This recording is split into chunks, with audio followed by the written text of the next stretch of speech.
c'est très bien pour votre témoignage. Je voudrais remercier aussi les organisateurs de cette soirée qui m'ont gentiment convié à cette conférence, cette table ronde avec un sujet particulièrement très très intéressant. Bon, un petit peu tabou, mais intéressant. Donc je vais me présenter à vous brièvement, Karim Felpalou. Je suis coach sportif, j'interviens auprès des chefs d'entreprise, des cadres, des particuliers. J'interviens aussi dans le milieu hospitalier avec un public assez fragile. J'ai été athlète de haut niveau, vainqueur de la Coupe du Monde en Chine, en Hong Kong et champion du monde. Donc je vais faire pas mal de parallèles avec le monde professionnel et ma carrière sportive. Alors je vais intervenir sur deux points. Donc prévenir et accompagner les conséquences de la souffrance au travail par le sport et notamment par le biais des arts martiaux et des sports d'opposition. Parce que dans un premier temps, il faut savoir que vous êtes opposé à vous-même.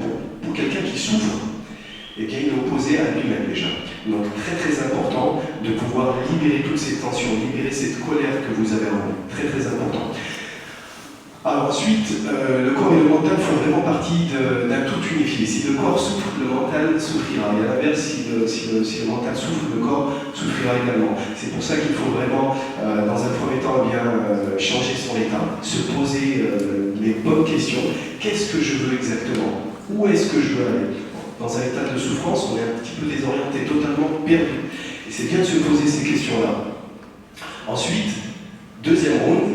Donc toujours cette analogie avec mon sport. Donc deuxième round, chasser toutes ces mauvaises pensées qui vont venir en tête. Eh bien, c'est chasser ces mauvaises pensées. C'est là, mais là tu vas t'attaquer à un sacré adversaire. Attention, c'est le patron, c'est le boss, ou ça peut être le responsable. Pas évident. Donc toutes ces mauvaises pensées, éliminer toutes ces mauvaises pensées. Ensuite, eh bien là, vous attaquez à votre adversaire. Donc en travaillant en amont sur le premier et sur le second round, eh bien là, face à votre adversaire, vous allez être beaucoup plus calme, beaucoup plus serein.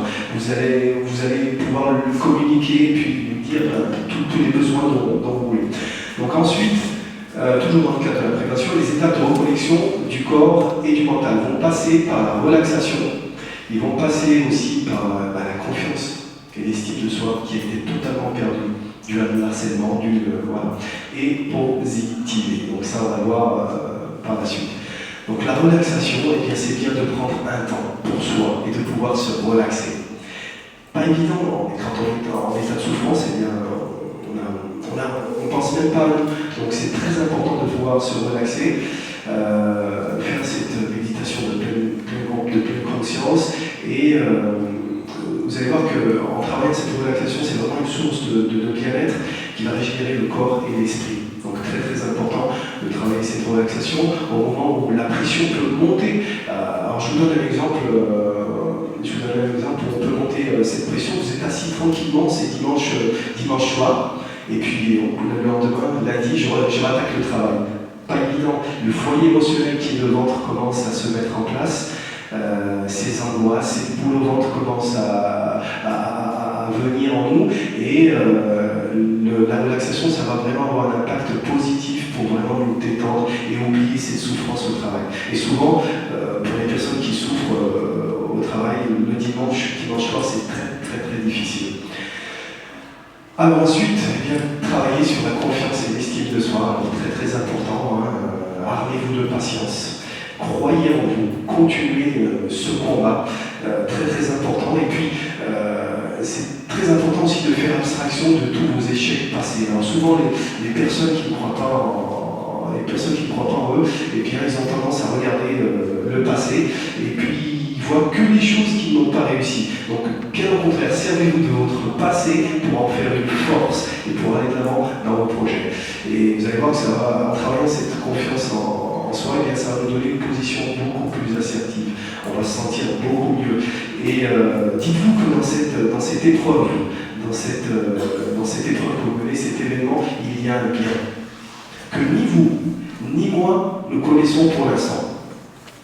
Mais je suis persuadé qu'en sortant de cette épreuve vainqueur, eh bien, on va être beaucoup plus enrichi, on va sortir, on va être beaucoup mieux dans notre tête, on va également avoir confiance en nous, on va décupler notre confiance, l'estime de soi va augmenter, et c'est vraiment très important de travailler là-dessus, sur la confiance, quand on a perdu confiance en nous.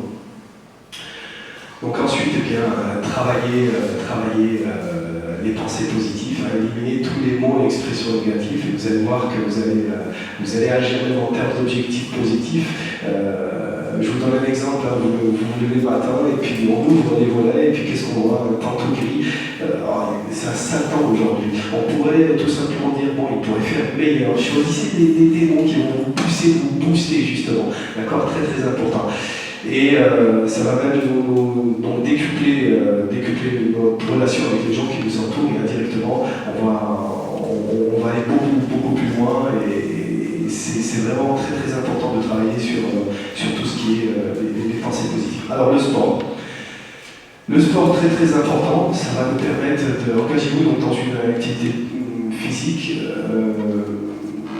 qui peut être, suivant votre santé, hein, bien entendu, suivant votre physique, la santé, c'est très très important, puisque ça va être vraiment, ça va vous permettre de pouvoir libérer les tensions, de pouvoir, c'est vraiment un excellent exutoire, le fait de faire une activité physique, ça va pouvoir aussi gérer ses peurs. Enfin, quand on est face à notre adversaire, face à notre patron, enfin, appelez-le comme vous voulez, mais quand on est, eh bien, on est en état de peur. Des fois, les gens sont tellement tétanisés qu'ils n'arrivent pas à s'exprimer face à leur peur, face à leur patron ou face à leur chef d'entreprise.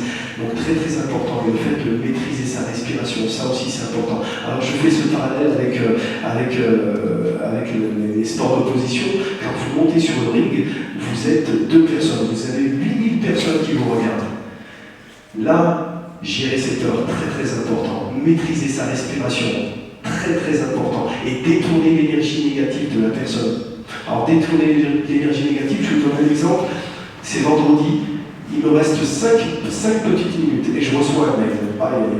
Je reçois un mail qui va me bousiller mon week-end si je ne l'interprète pas correctement. Et ce mail, eh bien, ça peut être votre responsable, ça peut être un de vos collègues. Et là, vous êtes sûr que ça peut vous bousiller le week-end si vous ne faites pas abstraction. Et ça peut se reporter en cascade sur l'ensemble de votre famille ou l'ensemble du personnel. Donc très très important. L'alimentation, alors l'alimentation, pour ma part, c'est très important, puisque au moment où on est en état de souffrance et qu'on n'a pas vraiment envie de s'alimenter, on ne pense pas vraiment s'alimenter correctement du moins. Et c'est vrai que l'alimentation, ça va être notre booster. C'est vraiment une énergie vitale pour pouvoir nous booster et pouvoir tenir surtout face à ces épreuves, hein, que l'on subit. Donc éviter bien entendu les excès, éviter les substances nocives, et puis c'est vrai que le fait d'avoir une bonne alimentation, eh bien, ça peut... c'est vrai que quand on est souvent pas bien, qu'est-ce que l'on fait? On va boire, on mange, c'est ça, tout à fait banal. On mange. Alors le problème, c'est que ça peut amener des crises, ça peut être néfaste, puisque ça peut amener des crises d'anorexie. Alors plutôt pour les filles, hein, les docteurs le diront, les médecins le diront, et puis les crises de boulimie, c'est plutôt pour nous les hommes. Donc faire très très très attention là-dessus. Donc dans l'accompagnement, eh bien, j'amène les personnes à développer leur communication verbale et non verbale, à travers l'écoute qui va se faire, à travers l'échange qui va se faire ensemble. Et on met un programme en place, un programme adapté en fonction de leur état de santé, de leur physique.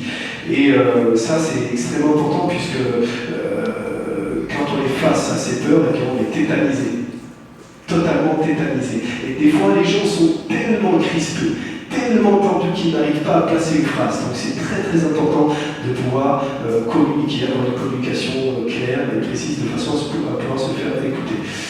Toujours dans cet accompagnement, développer son potentiel. Vous avez un énorme potentiel. Vous qui souffrez, et qui probablement souffrez en silence dans la salle, vous avez un potentiel qu'il faut pouvoir immerger, et toutes ces ressources intérieures, les faire sortir. Donc ça, c'est très très très très important. Et reprendre des objectifs. Voilà, garder des objectifs en tête pour pouvoir réussir. Alors pour conclure, je finirai pour vous booster, parce que je suis coach, et c'est très très important. Je vous assure que le fait de repartir en étant serein, et bien, on peut réussir à s'en sortir. Alors, moi j'ai presque envie de vous dire, souriez à la vie. Souriez à la vie, continuez votre combat. Et j'ai aussi envie de vous dire, eh bien, le sourire, alors attendez, excusez-moi, parce que j'ai laissé votre sourire changer les gens, mais ne laissez pas les gens changer votre sourire dans cette épreuve. Merci beaucoup.